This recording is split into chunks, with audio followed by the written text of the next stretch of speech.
So Rabbi Shimon actually didn't write anything. It was Rabbi Abba who took all the teachings and started writing it down. The Zohar is broken into different parts. Most of the Zohar is just on the Torah. It's not organized in a different way. Rather, it's organized by the parashot. Then there's, of course, the Tikkunei Zohar that came after that, and there's different additions to the Zohar. We're going to start learning from the weekly parasha. And not always it's referring to specifically about something from the parasha. It's not that we're going to learn necessarily secrets of the parasha from the Zohar, but it's organized in an order based on the Parashot HaShavua. We're going to try to do every week one parasha. I mean, if we do 5 days a week class before Arvit, I think if there's not going to be too much explanations and questions, we might be able to do... but, I mean, let's see how it goes. I mean, we'll start. I mean, this is with commentary, just for Vayigash. I think we can do it. We'll try. But we're going to read the Aramaic, then translate, then explain a little bit. We'll see how it goes. In worst case, we'll just add more time to the class. I mean, now we're starting a little bit later than what I wanted. But at least we start. And of course, maybe at some point we'll get some more copies. That what way everybody can participate and look.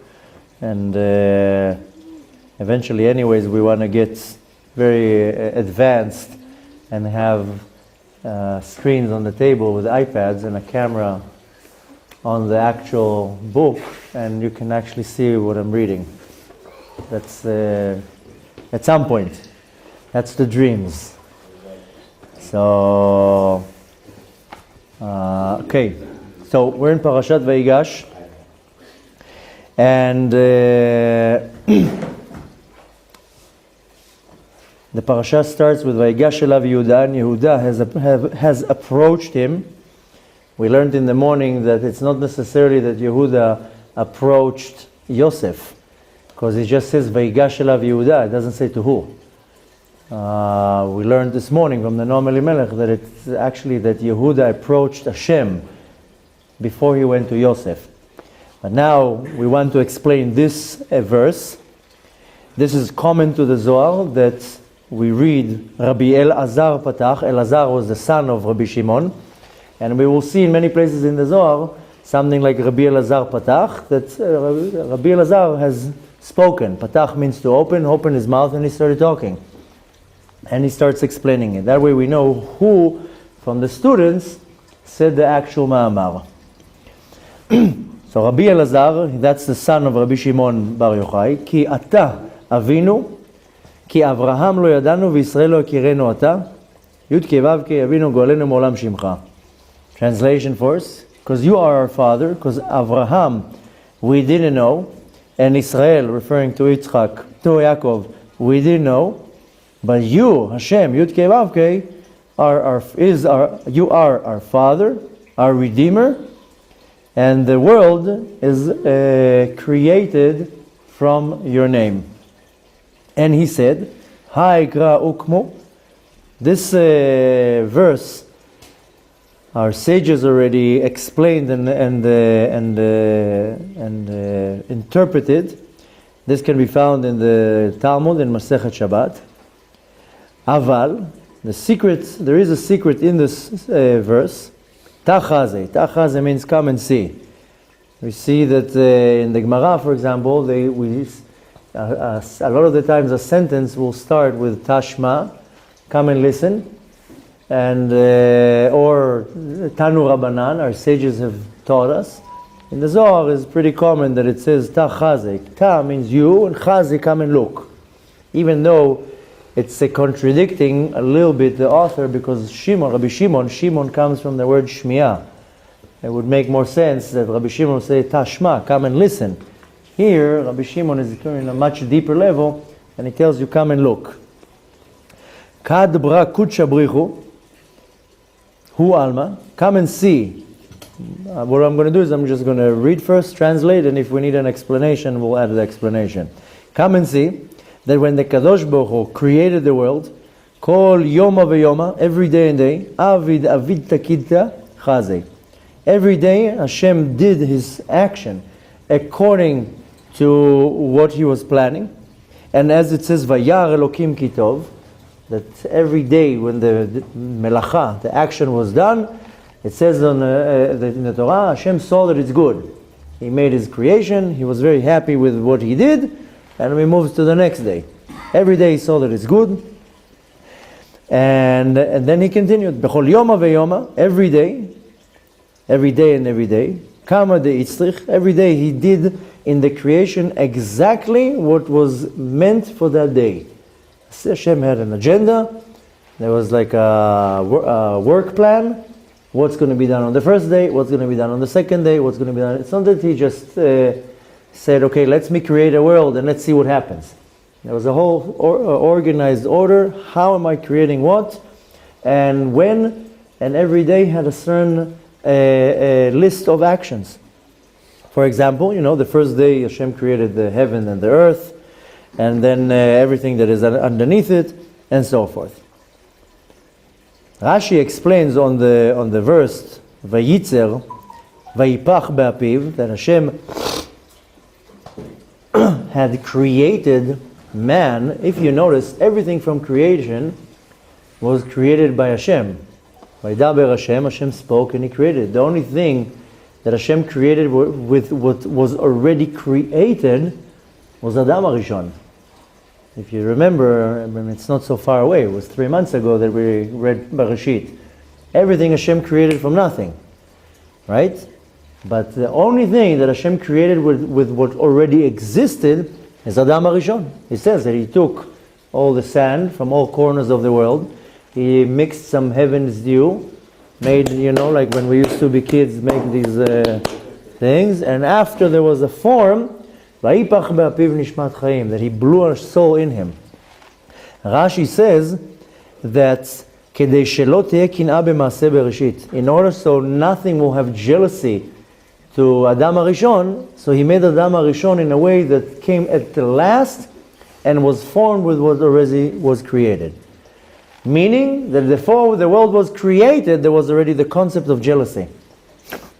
That there wasn't even human beings yet, and there would be jealousy in the creation, that one can be jealous of the other. I mean, we know that the moon was jealous of the sun, saying what? There's going to be 2 kings sharing one crown? We think we have problems with jealousy. Already when the world was created, there was jealousy between something like the moon and the sun that are completely annulled to Hashem. They see Hashem and they're also jealous. So much more so we human beings, we can understand why some people get jealous a little bit. But Rashi says the reason why Adam HaRishon was created last, and not only that it was created last, he's the only thing that was created from something that was already existing in the world, so there won't be jealousy. Later on saying, hey, why is he getting all the attention? Why is this little man getting to be called, the supreme of all creatures? So Hashem already was then trying to, calm things down, so there wouldn't be jealousy. That in itself already, if we have to take something from today's class, is how we have to go out of our way not to step on somebody else's toes, so there shouldn't be jealousy by other people. So that in itself is a lesson and a half, because a lot of people, they do things on purpose to make somebody else jealous. See, I got it and not you. So this is already a class in Anava, in being humble. Next, Kevan de'ata yoma deshtita'a ve'itztirich limivri Adam. Since the 6th day has arrived, Hashem had looked at the masterpiece, everything is sitting beautiful, now it's time to create man. I've created everything. I have here sky, water, earth, trees, animals, everything is lined up perfectly. Now I have to create man. This is the idea behind the creation. But there was a little bit of a problem, because Hashem wanted to create the man mixed, partial coming from the spiritual world and partial coming from the physical world.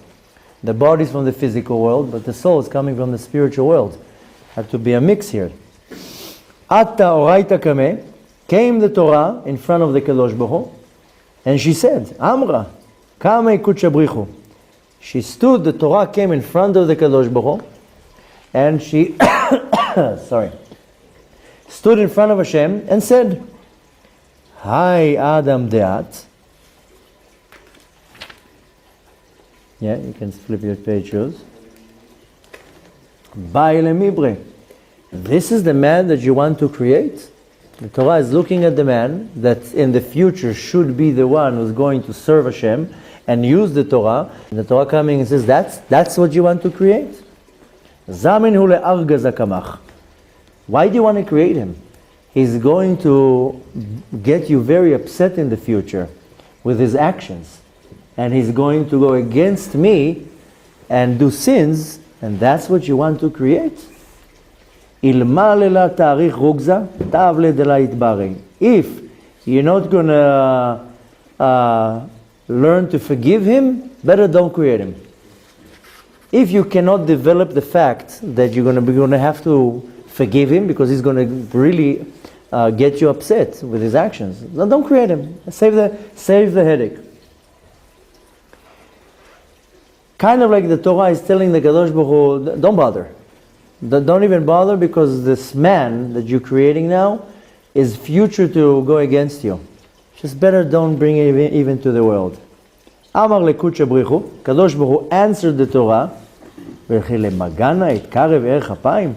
Baruch Hu is answering and says, why you think for nothing I am called in the Torah Erech Apayim?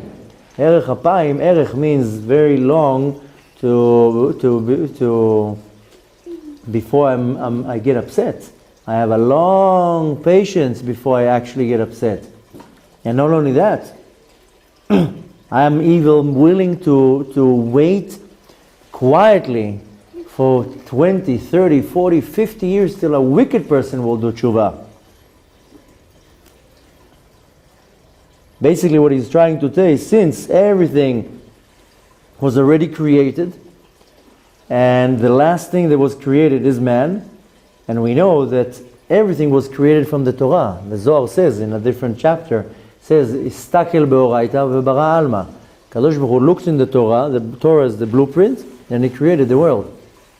So the Kadosh Baruch Hu is saying, first of all, I created everything, now it's time to create the man.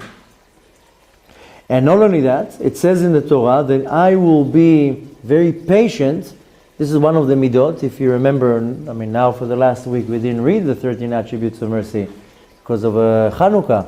But if you remember, when we read the 13 attributes of mercy, one of them is Erech Apayim. Sha'ashem Hashem el rachum v'chanun, Erech Apayim, v'rav chesed v'emet v'notzeh chesed la'alafim. It will be interesting to see how, pass me the Siddur please, let's see how it's translated in English. And slow to anger, right? Let's see. Slow to anger. Erech Apayim. Takes a long time to get Hashem upset. With us, 3 seconds and the engines start. With Hashem, you can poke him so many times before he will really get upset. Although it's not suggested to get Hashem upset, but Hashem says, no, I have patience. That's why it says in the Torah, Ella kola be'oraita itbari, everything in creation, what's called Maaseh Bereshit, including man, was created by the Torah. The Torah is literally the blueprint of the world. When Hashem wanted to create a world, He looked at the Torah, and we know the Torah preceded the world many, many spiritual years before that. So everything was created by the Torah. V'chola be'oraita ishtachlal. Everything in the Torah, everything in creation, from beginning till the end, everything was planned, created, and completed by the Torah. And not only that, even the creation of the world is written in the Torah. And the reason for that is that the Kadosh Baruch Hu gave like a supervision, not a supervision, like a confirmation.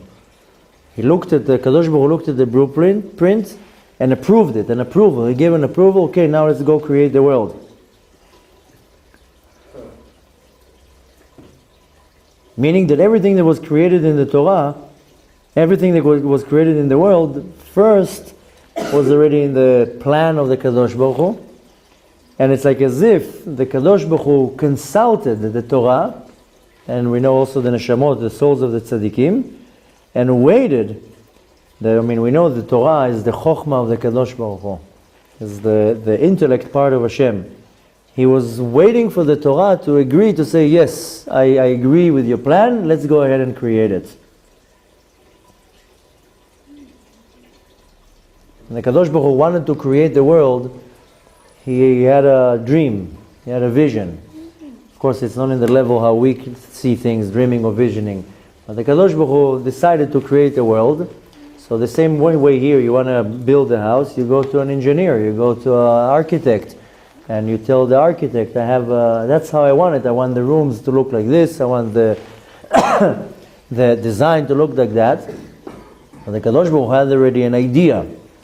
But there was many things that were created before the world, the souls of the tzaddikim, many spiritual worlds, and especially the Torah. The Torah preceded the world. The souls of the Jews and the Torah preceded the world. And the Kadosh Baruch Hu was consulting with the Torah, sharing the information, and then looked in the Torah and says, okay, I approve. There's in this world, in the bottom of the world, it says made by God, and there's a C, the copyright. Can't copy this. This is made by Hashem.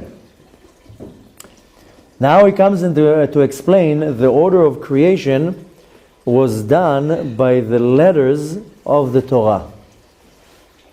Begin the ad la brakut shabrichu alma. Before Hashem created the world, aton kol atvan kameh, came all the letters, ve'alu kol chad v'chad lemafreh. Each and every one of them came and stood in front of the Kadosh Baruch Hu. And when we're talking about the letters, we're specifically talking about each and every letter. There is a source to it in the heavens, in the spiritual world, for each and every letter. We just have in our mind the picture of the letter. But the source and the inner meaning of the letter is not just a symbol. It manifests into the world as a symbol.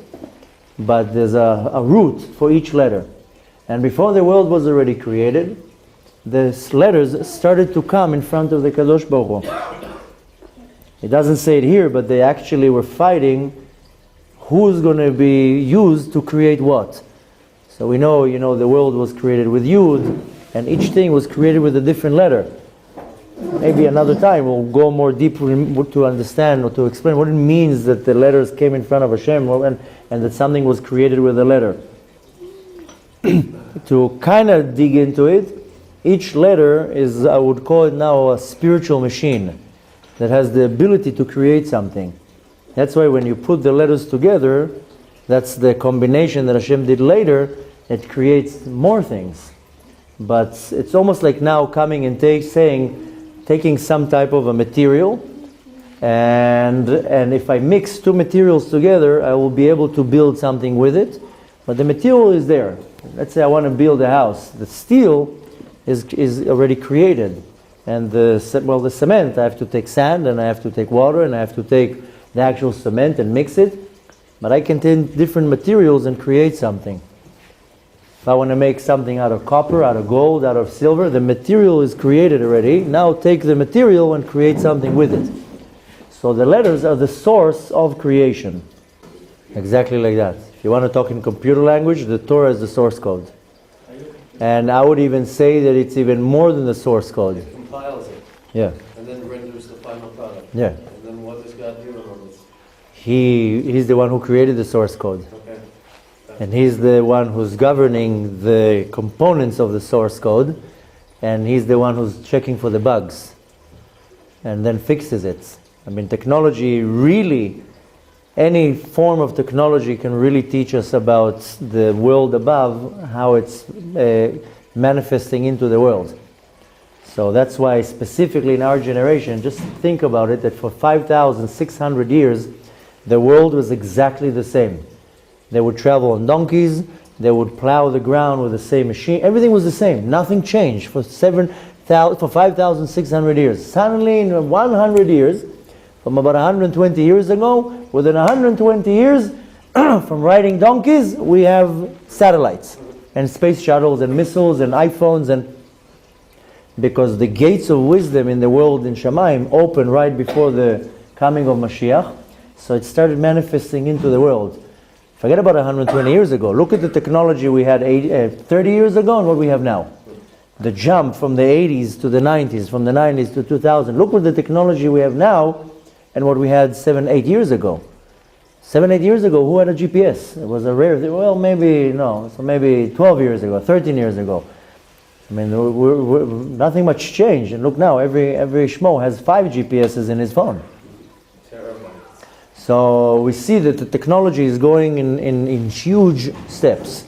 So technology is the best way to really look at how it's built and to understand what's going on in the world above. So going back to the letters, it says that before the world was created, all the letters came in front of Hashem. And specifically, it came from the sphera that is called Bina, because the root of all the letters, they rooted from the sphere of Bina.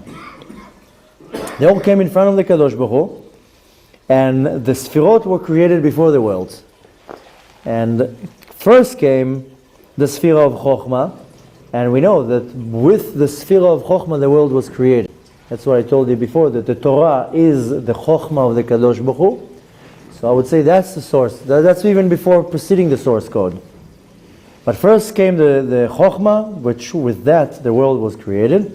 As it mentions, as it says in the verse in Tehillim, Kulam b'Chokhmah asita. We read that every day in Shacharit. That we say everything, Kulam b'Chokhmah asita. Everything you created with Chokhmah. And specifically it says asita because the creation had to come from the world of Asiyah. It doesn't say Kulam b'Chokhmah yatzarta or Kulam b'Chokhmah barata. Rather it says Kulam b'Chokhmah asita, referring to that the creation comes from the world of Asiyah, not from the world of Yetzirah and not from the world of Bria. These worlds preceded the world. Now, the order, how the letters came in. Asiyah and Asita is the same source? Yeah, Aseh, Ein, Sin, and Hey. So you can see this. Where do you see another resemblance to that? When we wake up in the morning and we say Birkot HaShachar, one of the paragraphs we say Ata Asita, Ata Barata, Ata Atzarta. Again, we see Asiyah, Yetzirah, Bria. So whenever you see, you have to follow the words. And every time that it will refer to an action and it will be Asiyah or Asita, this comes from the world of Asiyah. You know, you will find in many places that it will say Barata or Yatzarta. You know from which world it came from. Now, in the beginning, the orders when they came in front of the Kadosh Baruch Hu, the letters that came in front of the Kadosh Baruch Hu, they came in a certain order. The Zohar says it came in the order of Tashrak, Taf, Shin, Reish, Kuf, meaning from end to the front. Because Taf is the last, then Shin, then Reish, Kuf. It's meaning that they came from the end, not Aleph first came. Taf came first. Then came Shin. Then came Reish. Then came Kuf. So they went from the end to below. Why is that? Why is that? Maybe we'll see if he says. We'll see why. If he's going to even tell us here. It's just the Zohar. Sometimes the thing is that the Zohar, we're not learning a lot of commentary now, because if we're going to really sit on the commentary, then it will take us to do a year, one parasha. So since we kind of want to go through it, and we'll just throw a little bit of commentary, the Zohar tells a lot of things that doesn't make sense, or that there's no explanation. When you're learning at least the first stage of the Zohar, you just count on Rabbi Shimon that if he says something, that's how it happened, and obviously for now it's on a need-to-know base. But Bezrat Hashem, I want to put a lot of emphasis on specifically on the teachings of the Zohar, because the Zohar is the source where we can really apply to the world the power to bring them redemption. It actually says, "Besifrada," with this book, "Yifkun migaluta berachamei." They will go out of exile with mercy. There's different places. There's a yeshiva that they have a 24 hours a day Zohar learning. They go around the clock. Meron. Yeah, not only Meron, but there's different places that they established a 24-hour a day learning Zohar. And Zohar is one of the most important things for us to learn now, and very few people actually do it, and very few people actually know how to learn it. So this was just a little paragraph, and then we pray Arvit. I think Baruch is here too, right? We can pray with him. Oh, Baruch. Roeh ve'eno nireh. It's like Hashem. I can hear you, but I can't see you. Tov. So, the letters came in. Now here we have an answer. See, I was quick to answer. V'atam shenichnesu lemafreya. Why did they come backwards? Meaning Taf, Shin, Reish, Kuf. Ki habina kibla et haotiyot ma'chochma beseder yashar. Because Bina, the sphere that comes after Chochmah, it received the letters in the right order. Velefishi b'chinat nukba, since the Bina is considered a female part, female is always going to be a receiver. Chochmah is duchra, Chochmah is the male part of the sfirot, the Bina is the female part of the sfirot. Since she is a nukba, since she is a female, she chotam ha-mithapech, like a stamp. If you put a stamp, take now a stamp a paper, the stamp itself is backwards. Since Bina is the female, so it's backwards, so it got the letters the right order, Aleph, Bet, Gimel, Daled, Hey, but when it stamped it, it was the other way around. Huh? Nice answer. לכן האותיות שבה הם למפריע. That's why the letters in the order of Bina, they came the opposite way.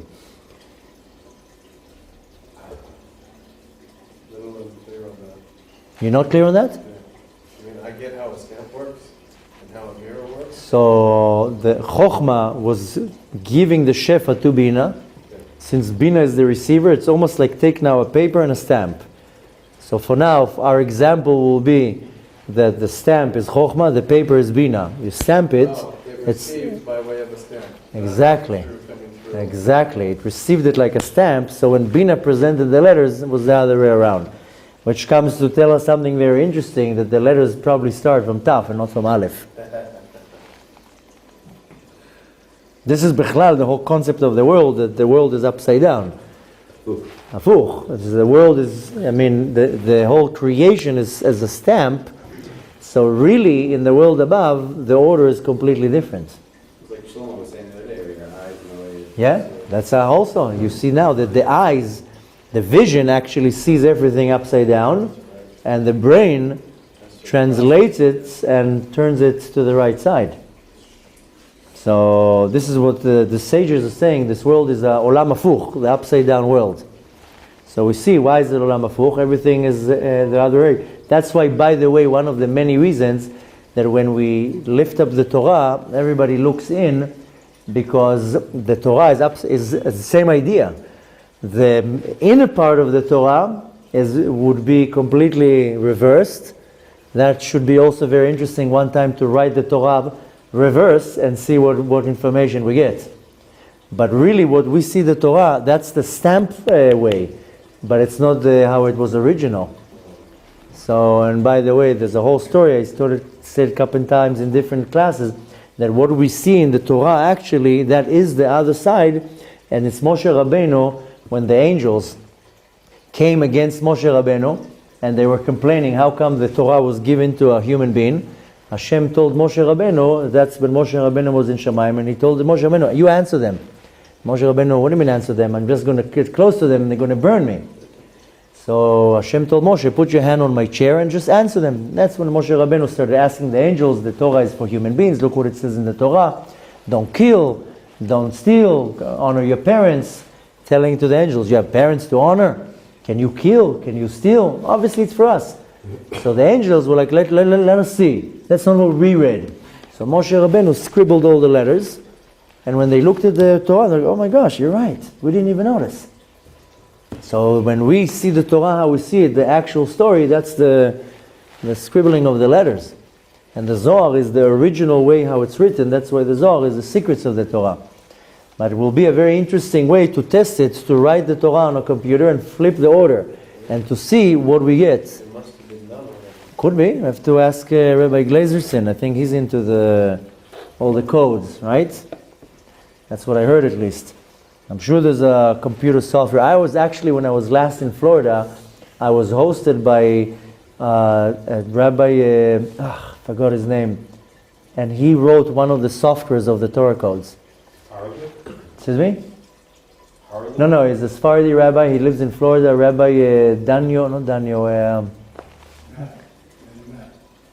what? Daniel Matt? Maybe. There's a few, so he wrote one of the softwares of the Torah codes.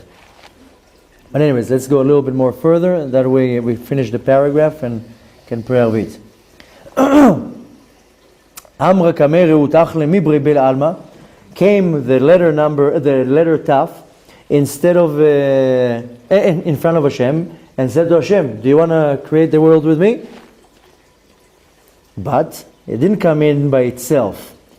And when it said, the letter Taf said to the Kadosh Baruch Hu, create the world with me, it didn't mean create the world just with me. Rather that I will be the main part, and the rest of the letters can just join. And that at least the Torah should start with the letter Taf. Amar lelav, Kadosh Baruch Hu says, no. I can create the world with you. Devach zimnin kama tzadikei lememat. Why? Because a lot of tzaddikim are going to, in the future, will die because of you. I don't want to create the world with you. And I don't want that the Torah, which is the tree of life, the Torah is called Etz HaChaim, that I don't want the Torah to start with a letter that includes in it death. Mavet, you write the word death, has Taf in it. And more than that, you want to ask why the Taf killed tzaddikim? No, because the actual word Torah starts with Taf. Not correct, but not the world.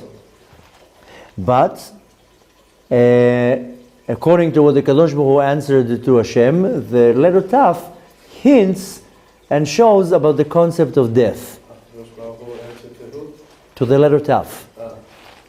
Dichtiv, it says in a pasuk, and this can be found in the book of Yechezkel, the prophet Yechezkel, specifically in chapter 9, verse 4, Vehitveta tayu al mitzchot ha'anashim, that you have placed a taf on the foreheads of people. You know, there are some mekubalim that they look at your forehead and they know everything, because on the forehead is all the letters that of all your actions, all your thoughts, everything. The Arizal, for example, was able to look at you and look at your forehead. And There was that midrash where they had, was that part of it where the tzaddikim was supposed to put it with ink, and the Rashi'im was supposed to have it on blood, yeah, and then but then Hashem set it up so that everybody died, and the reason was that tzaddikim should have helped the other one, the Rashi'im, to do tshuva. yeah. Is that right? That's right, but that's not what I'm talking about. That's right, but here we know, we're not going to get into it, but the teachings of Kabbalah explains that every action that you do is written on your forehead. But it gets disappeared right away. And also your thoughts are like projected on your forehead. Certain things, they stay on your forehead. For example, one of the things that stays on the forehead for a long time is the act of charity. So when a person does an act of charity, then on his forehead there's a big tzaddik, and it stays there. And the tzaddik pushes away all sorts of bad, evil spirits, and all sorts of, that's why one of the reasons why we put the tefillin on the head. It says, V'shem Hashem nikra alecha, the name of Hashem is on your head, Yud-Kei Vav-Kei. This is something you can't do by yourself. So we put the tefillin on, it says, V'yiru kol amei haaretz v'yiru mimcha. All the nations would look at you and fear you, because the name of Hashem is on your head. So this maybe we'll explain it another time, but Yechezkel says that you have put the letter Taf on the foreheads of many people. Utninan, and we learned in the Talmud, this can be found in Tractate Shabbat, page 55. Dichtiv, umimikdashi tachelu, and you're going to begin in my mikdash, in my house of prayer. Al tikrei mimikdashi, ela mimikudushai. There is a verse, Ma'amar Chazal, that it says you're going to have to start with my mikdash, but the sage says don't call it mikdash, rather call it mimikudushai, the ones who are sanctified and holy, which is going about the tzaddikim. Ubegin kach alma lo yitbari bach, and therefore, since the Taf, this is Hashem answering the letter Taf, since you are hinting on the motion of death, I don't want to start the Torah with you. Please leave the room. Let's see the next letter coming in. They add an addition, like the how do you call it? The producer and the director, they're sitting. Each one comes, does their dance, and yes, don't call us, we'll call you. So Hashem was telling the letter Taf, I'm very sorry to tell you, I have a different meaning for you. I have a different agenda for you. Your agenda is going to be many different things, but not to create the world with. I mean, there's many different hints. I'm sure he's not going to go here now with every letter.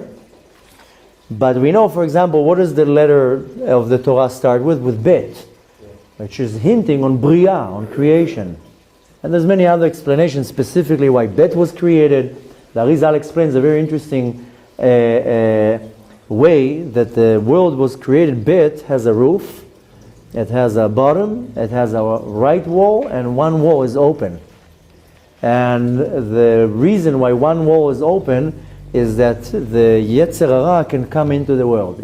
If the wall was closed, then the Yetzer Hara would not be able to come into the world. For example, when Mashiach is going to come, when he's going to complete the creation, then he's going to take the bet and seal it. So that's why we see that some of the names, that we have different names for Mashiach. One of them is Menachem, because he starts with an open mem and finishes with a closed mem. Mashiach is going to close the wall. That's it, the Yetzer Hara cannot come in anymore. So Dari explains very interesting ways, specifically on each letter. But here he's just talking about the Taf. Since we have reached our time to finish, we're going to have to continue tomorrow, Bezrat Hashem, and see where he takes us. And but at least we got an idea how long it takes us to do a short paragraph. Bezrat Hashem, we should continue tomorrow, and same time, same setup. רבי חנניה בן הקשה אומר, רצה הקדוש ברוך הוא לזכות את ישראל, לפיכך חיבר להם תורה ומצוות, שנאמר אדוני חפץ סימן צדקו, יגדיל תורה וידיר.